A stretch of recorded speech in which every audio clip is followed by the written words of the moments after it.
Hello everyone and welcome back to another LEGO Star Wars review.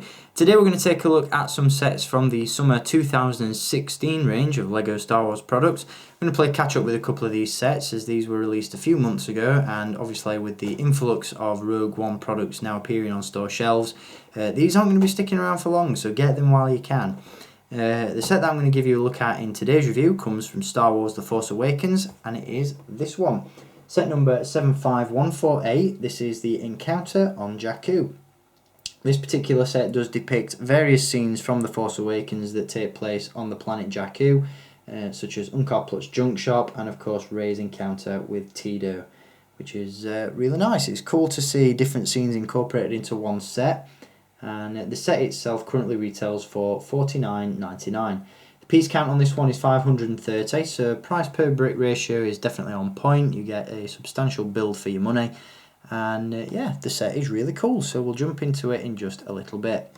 As you can see from the artwork on the box, this particular set does depict a couple of scenes from the movie, and down in the bottom corner there you've got some of the minifigures that are included in the set. On the back of the box you've got a rundown of the features that this one has. As you can see, you've got those technical readouts and blueprints of Unkar's junk shop at the top. Really nice indeed.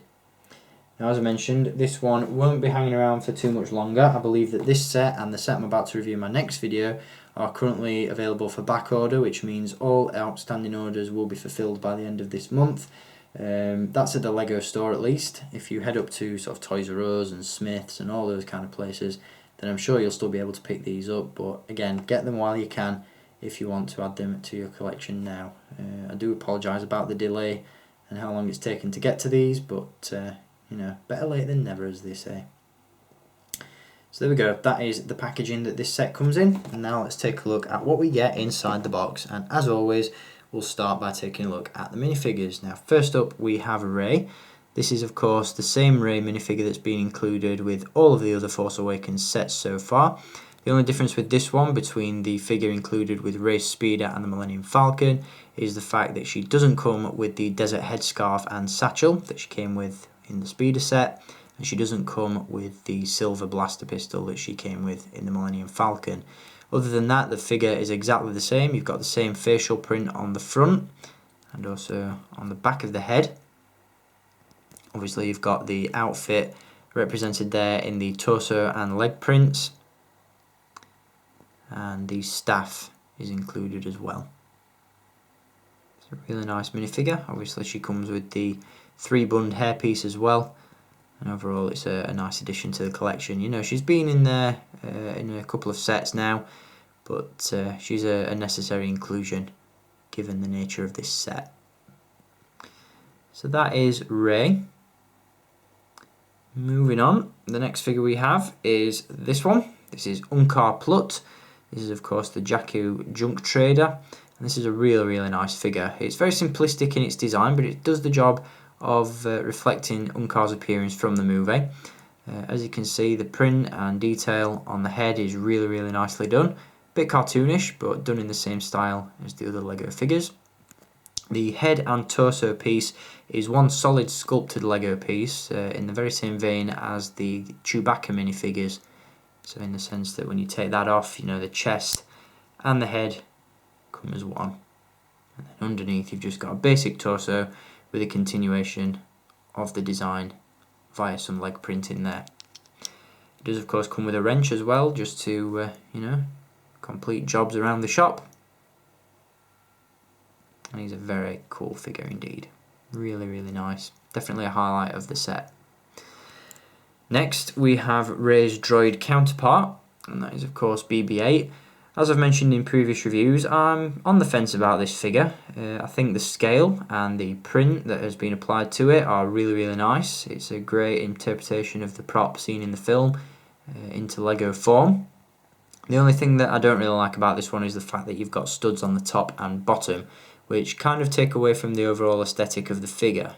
I realise that they're necessary so that they can clip to the studded bases and the studded plates, but yeah, in terms of overall appearance it just kind of distracts from the overall look of the droid. But other than that, a great little minifigure, and of course looks great alongside Rey. The fourth and final figure that we get in the set is this one. This is the Jakku scavenger known as Teedo, and this is by far my favourite figure from the set. I love the detail on this one. The torso prints are really nicely done. As you can see there, you've got all those desert wrappings, all the ammo and different tools on the bandolier. Of course, details on the legs as well, and those designs do continue around the back. And of course, you've got that really nicely sculpted headpiece and the staff included as well. And of course, the set does include the Luggabeast, which I'll give you a look at Teedo riding in just a moment. So those are the minifigures. Once again, Teedo and Unkar Plutt, definitely the highlights and the best figures from the set, just because we've never seen them before. And of course, the usual duo of Ray and BB-8. So really cool figures for a really cool set. So without further ado, let's take a look at what we get with the set itself. And first up, we do have the Luggabeast. Now I really like this. I think this is a great design. It's a great build and a really interesting creature. Sort of part organic, part droid. It's weird, wonderful, but very, very cool. As you can see, this thing is absolutely huge, and Teedo can ride it. If we take him now, sit him down, he can sit in the seating area there, riding aboard the Luggabeast like so, just to complete that encounter scene from the movie where he attempts to steal BB-8 in the net, and obviously Ray leaps to his rescue. The Luggabeast itself is a really nice build. I was expecting this to be sort of one solid piece with just different parts built up around it. But in actual fact, there's quite a lot of building going into this thing. You build up the majority of the torso through different parts, clip the legs into place, and then proceed to build up the head around it as well. And it just creates a really nice look. You've got some cool detail in the head with all those buttons, wires and grills. Obviously some printed pieces on the side of the head. Got a chain hanging from the torso there as well. And the legs themselves are articulated, so you can pose the Luggabeast if you so wish. The head is also on a hinge, so you can have the Luggabeast looking straight ahead or looking a little bit glum and looking down at the floor. And the coloration on this one is really nicely done as well. I dare say that in the movie these blue parts were a lot darker, a lot dirtier, but I think LEGO have chosen the right colour to represent those elements. So really, really nicely done. So that is the Luggabeast, very cool piece indeed. And next up we have Unkar Plutt's Junk Shop. Now, don't get me wrong, this set isn't without its flaws, but it really depends on how you look at this set.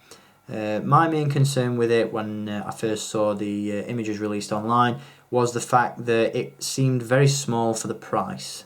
Bearing in mind that this thing costs $49.99, the overall set seems very compact, very minimal. There doesn't seem to be a whole lot going on, but that's at first glance. My perspective and my perception of this set has completely changed now that I've got it in hand and I've been able to play around with it and analyse it in a different light. You know, you can really appreciate the build on this one, and the hidden features are really, really cool. One of the other things that I want to point out about this one as well is that it serves as a great foundation for a Jakku MOC.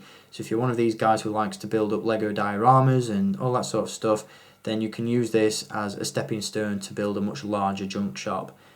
All the right components are there. It just needs expanding on to make it a lot bigger. Obviously this is meant to be a segment or a stylized version of Unkar's junk shop, and in that sense it does the job well.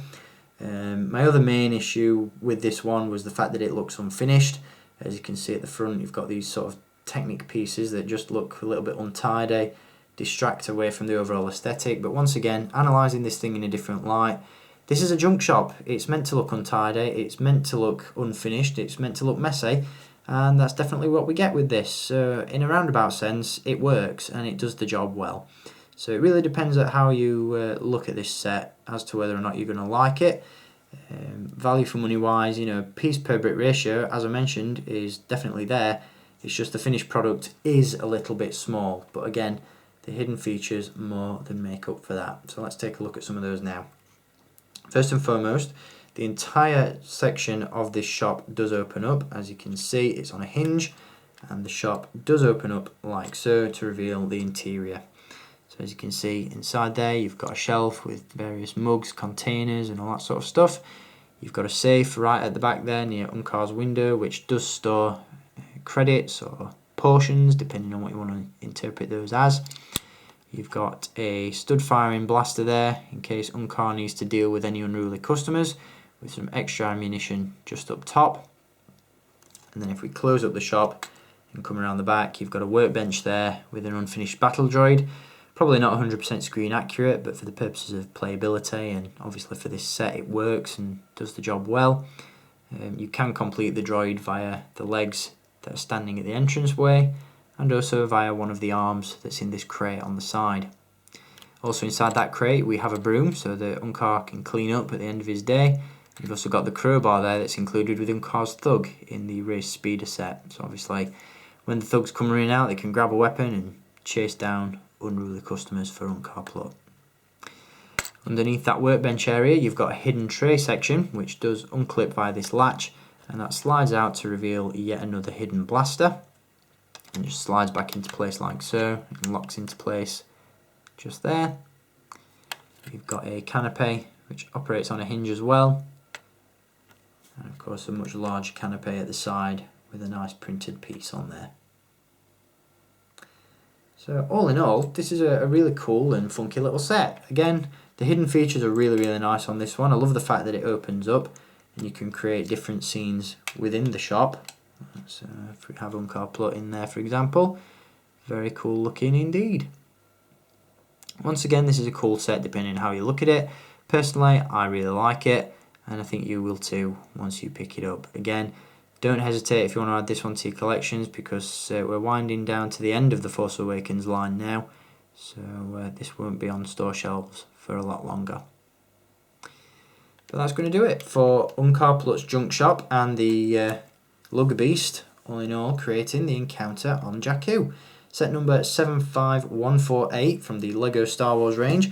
Highly recommended, and as always there is a link down below in the video description where you can purchase this one for yourself. So thank you for watching guys, I'll be back with another LEGO Star Wars review for you next, this time from Star Wars Rebels. So until then, as always, thank you for watching, keep collecting, and may the Force be with you.